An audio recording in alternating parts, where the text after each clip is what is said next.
Cuma situ aja satu orang. Nah, ini Bapak udah lama jabat? 4 bulan Pak, Oh baru ya? baru 4 bulan. Baru ya.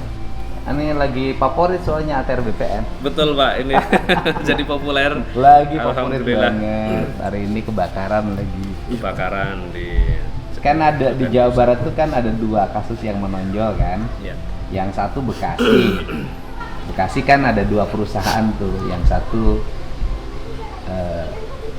yang akan ada kerjasama dengan Dinas Kelautan dan Perikanan.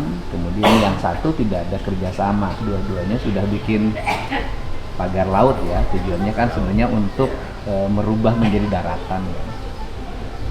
Kalau saya sih nggak anti investasi, nggak apapun ya, kita nggak ada problem apapun ya selama itu bermanfaat bagi masyarakat, bisa melindungi laut, kemudian memberikan efek positif bagi nelayan kan gitu sebenarnya itu. Tetapi kan akan menjadi perdebatan ketika laut berubah menjadi hak perorangan. Tapi yang di Subangno lebih ngeri, hak milik. Itu sejarahnya gimana Pak, walaupun baru 4 bulan? Iya. Saya mencoba mempelajari Pak walaupun dalam 4 bulan ini. Saya coba flashback ke belakang dokumen-dokumen yang sudah diterbitkan berawal dari tahun 2021 Pak. 2021. Nanti mohon koreksi kalau salah. Nah, sebelum 2021 itu di areal itu abrasi nggak? Jadi kami punya peta Pak dari tahun 1942 itu zaman Belanda menerbitkan peta. Dulu Patimban itu garis pantainya itu rata seperti ini, rata. Tapi berdasarkan time series peta itu ada sedimentasi sehingga muncul tanah timbul kalau di peta. Oh, jadi bukan abrasi ya? Kalau ini adalah tanah timbul. Tanah timbul. Gitu loh. Tanah timbul. Jadi yang tahun 1942 itu masih garis pantainya lurus.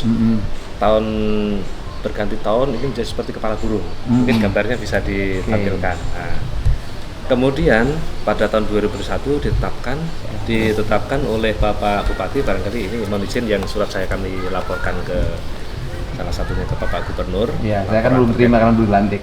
Siap. Nah, pada saat itu ditetapkan oleh Bapak Bupati sebagai tanah timbul. Oh. Bapak Bupati Bupati Subang. siapa? Subang. Tahun berapa? Tahun 2021. 2021 Bupati Rohimat. Pak Rohimat. Oh, menetapkan ini sebagai tanah timbul. Tanah timbul.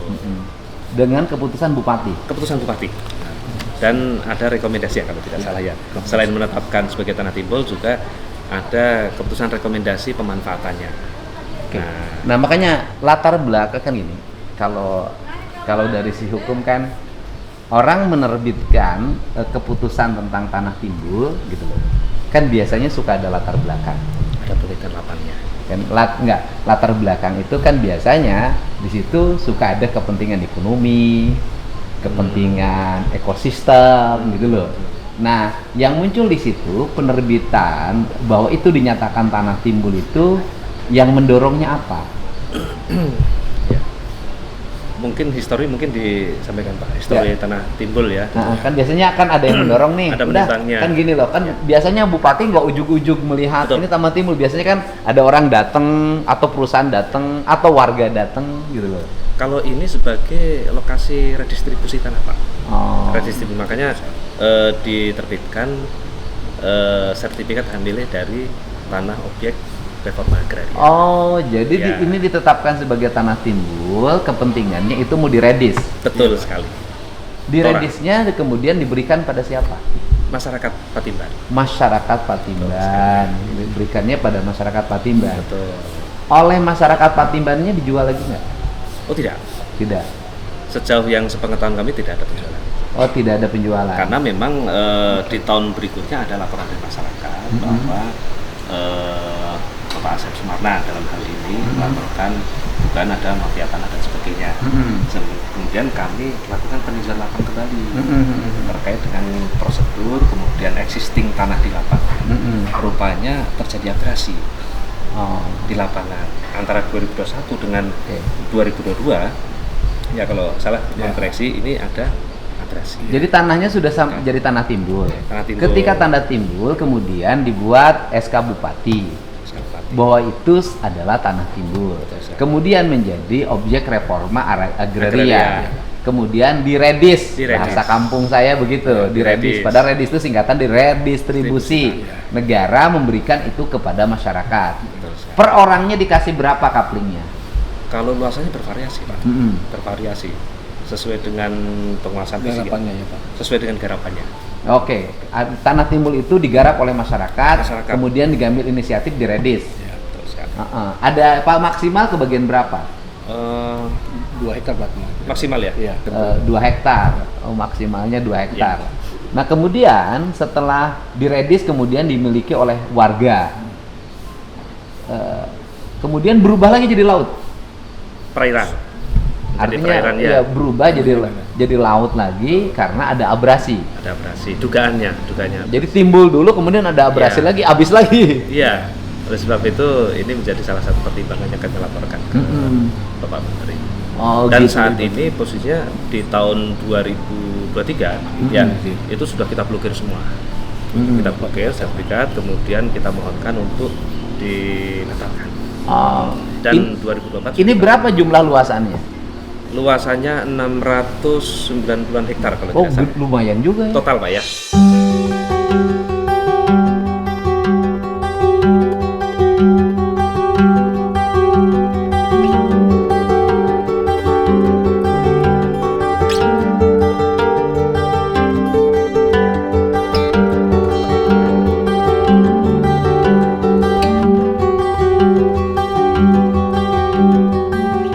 Total ya. Berarti Dari bentuknya 500. pulau dong asalnya. Asalnya ya. Kalau Waktu itu 600 daratan. Iya, tambak daratan gitu Pak. Tambak daratan ini dulu. Kalau nggak tambak. salah di situ dulu pernah menjadi tambaknya Bandeng loh. Iya Pak, ada tambak. Bandeng sering biasa Bandeng. Bandeng ya. Oh, di situ kalau nggak salah dulu ya Bandeng dikuasai oleh orang-orang, kemudian dibuat tambak Bandeng. Iya. Setahu saya. Gitu. Iya. Tambak. Kemudian karena dirubah jadi tambak Bandeng itu mungkin terjadi abrasi. Mungkin ya. Mungkin Pak, karena pada waktu kita ke sana kan Lipur sudah ada bidangnya. Makanya pas diteliti sudah sebagian jadi perairan gitu Pak. Makanya setelah kita teliti juga jadi itu Pak ya, laporan Pak Asep kita juga Kemudian kita follow up. di follow up ya, jadi kita batalkan. Karena abrasi yang dari Bekasi ya, dari mulai Bekasi terus Kerawang, Subang, Indramayu itu hampir rata adalah pantainya dulunya ada mangrove, ada cemara kan gitu loh. Kemudian kelapa, kemudian dibabat lah, Iya. kemudian dirubahlah menjadi tambak. Ketika jadi tambak itu tanaman pantainya hilang, abrasi. Dan itu rata Pak, sepanjang itu abrasi. Nah mungkin ini mirip. Asalnya tidak ada, timbul lagi, tenggelam lagi gitu. Tenggelam lagi. Sehingga ini menjadi tanah musnah. Oh, jadi sekarang karena sudah kembali lagi menjadi perairan, Semua sertifikat yang itu juga tambah. oh, Sudah dibatalkan. Dibatalkan sudah.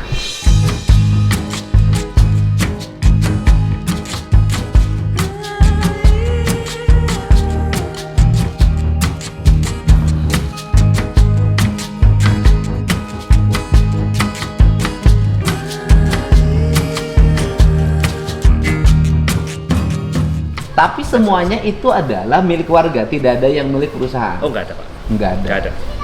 Ini menurut dan sudah diumumkan ke media Oh, sudah diumumkan. untuk dibatalkan SK pembatalannya dan itu, dan dari 500 itu tidak ada keberatan sama sekali dari Tidak ada masyarakat. ya? Tidak ada sama sekali. Ya gimana orang sudah jadi laut lagi? Lah, iya. Emang mau tenggelam gitu. Nah, artinya bahwa tidak lagi berproblem lah ya Tidak yang di ada. Subang. Kan itu intinya kan. Semestinya tidak lagi berproblem. Jangan berproblem lagi. Ini Ya. di belakang juga lampiran foto-foto pada saat itu Masa kita yang 2021 existingnya memang Yang 2021 ini ya. ya Eksisinya tanah ada sungai. tanah, ada sungai, ada galengan untuk apa namanya? Ini pernah diisi sawah. Sawah apa tambak? tambak Pak. Tambak. Ya, waktu ke-8 itu saya ke tambak. Oh, ini tambak. Oh, ini pohon-pohon mangrove bukan? Bukan. Api-api kalau orang bilang sana Pak. Api. Bang. Artinya Tapi pohon memang itu ada. perubahan apa tanah air itu sepertinya cepat Pak ininya ya. Kalau kita Naik turunnya. Naik turunnya. Pasang surut. Pasang surutnya itu cepat. pasang surutnya cepat. Ya kalau ini nggak akan jadi problem kalau tidak dikuasai oleh korporasi. Kalau dikuasai oleh korporasi biasanya menjadi rame gitu loh. Ya, kalau korporasi saya jamin nggak ada, Pak. Nggak ada ya. Kalau dikuasai oleh masyarakat, dulu juga direstribusi buat masyarakat karena tanahnya tanah timbul dan itu ada atas inisiatif bupati, kemudian sekarang menjadi hilang lagi. Ya. Secara hukum, kalau secara hukum ketika tanah timbul atau kemudian ketika tanah darat kemudian berubah menjadi lautan karena faktor abrasi dan faktor alam lainnya, berarti penguasaannya hilang. Ya. Hilang. Kan tanah musnah. Tanahnya nggak ada. Maksudnya tanah musnah. Musnah. Hilang. Oh. Hilang ya, tanah musnah. Tanah musnah. Makanya berusaha untuk dibikin tanah timbul. Kalau tanah timbul yang dalam hal ini karena alam. Bukan. Sedimentasi. Gini, sekarang kan terjadi begini kayak kasus di Bekasi. Hmm. Kan sebenarnya sudah tanah musnah Hmm. karena bentuknya lautan kan.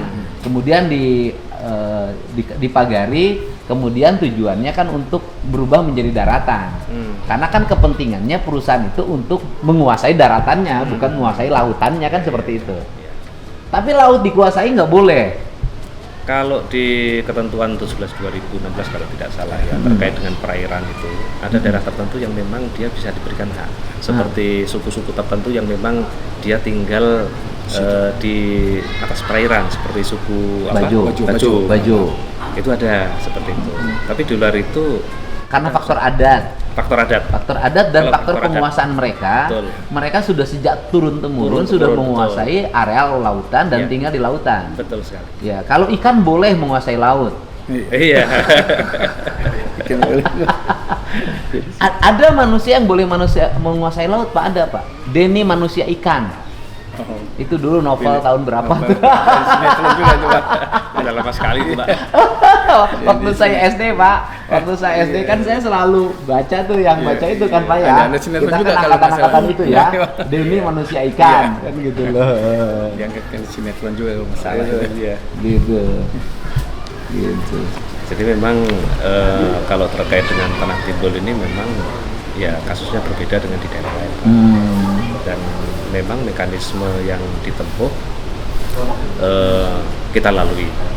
Cuma memang karena ada di lapangan itu tadi yang disebutkan perairannya itu orang naik turun sehingga terjadi dugaannya abrasi sehingga ini menjadi tanah musnah dan tanah timbul ini belum kokoh ya pada yang tanah timbulnya itu. Nah, saya nambah pengetahuan, Pak. Kan kalau menguasai lautan nggak boleh. Menghak lautan nggak boleh. Atas tanah. Di atas tanah ya. Kemudian ketika laut direklamasi menjadi darat, Kalau reklamasi lain lagi. kan laut juga, Pak. Ya. Boleh. Kalau reklamasi, kalau perizinannya reklamasi tentu ada aturan tersendiri dan nanti bisa terbit hak pengelolaan di situ. Jadi pertamanya bukan sertifikat lautnya, tetapi izin melakukan reklamasi. Baru Setelah nanti reklamasi kemudian dilakukan, maka baru keluar sertifikat hak pengelolaan. hak pengelolaan. Pemegangnya barangkali dari pemerintah daerah. Baru nanti investor masuk mohon HGB di atas HPL. Oh, jadi bukan hak terhadap penguasaan tanah itu, tetapi hak untuk guna bangunan di atas tanah itu yang dikuasai oleh pemerintah daerah. Pemerintah daerah. Oh. HPL, hak pengelolaan. Jadi penguasanya adalah pemerintah daerah dong kalau Daerah. begitu. Betul. Kayak kasus Jakarta lah dulu ya. Kasus Jakarta kan reklamasi. Nah, kan pemerintah provinsinya mengizinkan dilakukan reklamasi. Nah, setelah reklamasi terjadi, kemudian mereka diberikan izin hak guna bangunan. Berapa hak guna bangunan sekarang ininya? Izinnya berapa tahun? 30 tahun. 30 tahun. Hak guna bangunan 30 tahun. Ya lumayan. Lumayan tuh. Gitu. Jadi itu ya. Jadi kalau begitu orang membuat pagar laut gitu loh Pak ya, bahasa kasar gitu. Orang membuat pagar laut untuk merubah laut agar berubah menjadi daratan dengan tujuan kepentingan ekonomi ya, mau bikin, kalau di Bekasi kan bikin pelabuhan ya saya kan, mau bikin pelabuhan, mau bikin taman rekreasi, mau bikin apapun diperbolehkan. kalau diizinkan oleh pemerintah. Asal melalui mekanisme yang Ya, artinya kan diizinkan oleh pemerintah melalui mekanisme perizinan di KKP, peraturan. ya kan gitu loh. Perizinan melalui pemerintah provinsi, pemerintahan kabupaten kota, kan gitu loh.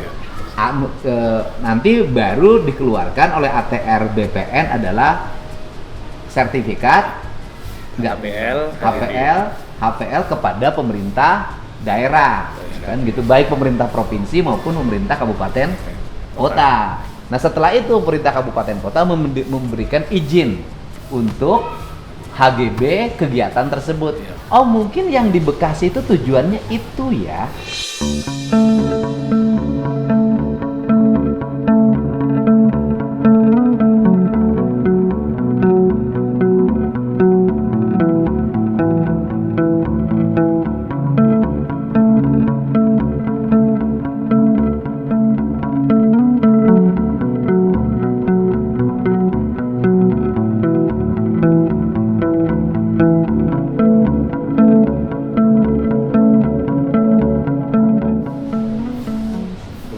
Mungkin gitu loh. Gitu loh, mungkin karena bukan wilayah Bapak. Iya, mungkin. Tapi yang di Bekasi juga itu mah lautnya sudah ada sertifikatnya. Mungkin ini juga mungkin asalnya tanah timbul kemudian tenggelam lagi. Ya, kalau ini memang jadi tanah objek reforma agraria Tora ya. Kalau di Bekasi kan lain ceritanya kan. Lain, Pak. Jadi kalau untuk kasus untuk masalah di Subang itu relatif tidak bermasalah dan tidak ada masalah. Mestinya tidak bermasalah karena ini sudah clear, sudah dibatalkan dan secara spasial data peta di laut itu sudah tidak ada. Siapapun tidak lagi berhak untuk mengklaim laut tersebut. Tidak. Dan kalau kemudian besok timbul lagi, tanah timbul lagi, seluas itu lagi ada lagi, bagaimana status hukum sertifikat? Tetap batal. Oh, tetap batal. Karena sudah dibatalkan ini. Karena sudah dibatalkan. Sudah dibatalkan. Oke. Ya, baiklah, ini yang khusus untuk Subang ya, ini penjelasan karena biasanya di Indonesia itu peristiwa itu terjadi secara beruntun. Kalau ada tabrakan di Indonesia itu tabrakan terus, Pak. Kalau ada musibah longsor, ngikuti musibah longsor Indonesia. Nah, sekarang pagar laut di apa namanya di Tangerang, kemudian pagar laut di Bekasi, kemudian muncullah ditemukannya sertifikat di laut gitu, di pulau-pulau. Nah, kan itu Indonesia itu selalu seperti itu. Cerita aja selalu begitu. Musim copet, beritanya copet gitu loh.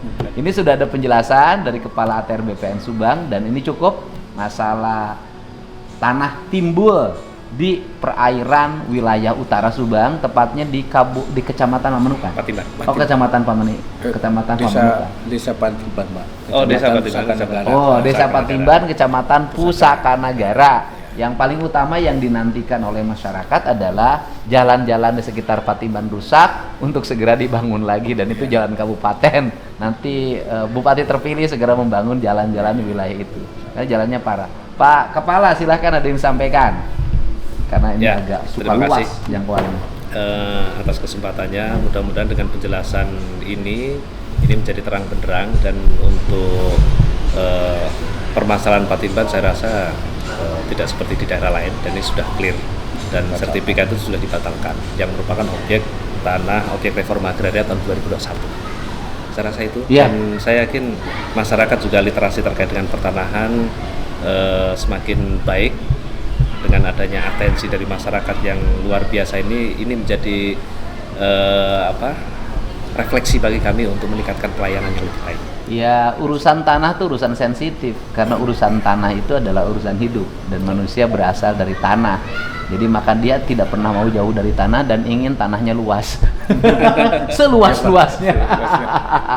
Dan ATR BPN terus bereformasi melakukan perbaikan terhadap berbagai unit layanan. Di era digital ini mudah-mudahan tidak ada lagi terjadi ganda sertifikat, hilangnya mafia tanah, dan yang paling utama juga jangan salah eksekusi. Gitu. Salah eksekusi kan? Bukan objek untuk dieksekusi tapi rumahnya dieksekusi. Ya, nanti saya juga akan menemui warga di Bekasi yang salah eksekusi dan saya insya Allah ingin meringankan beban mereka. Terima kasih ya.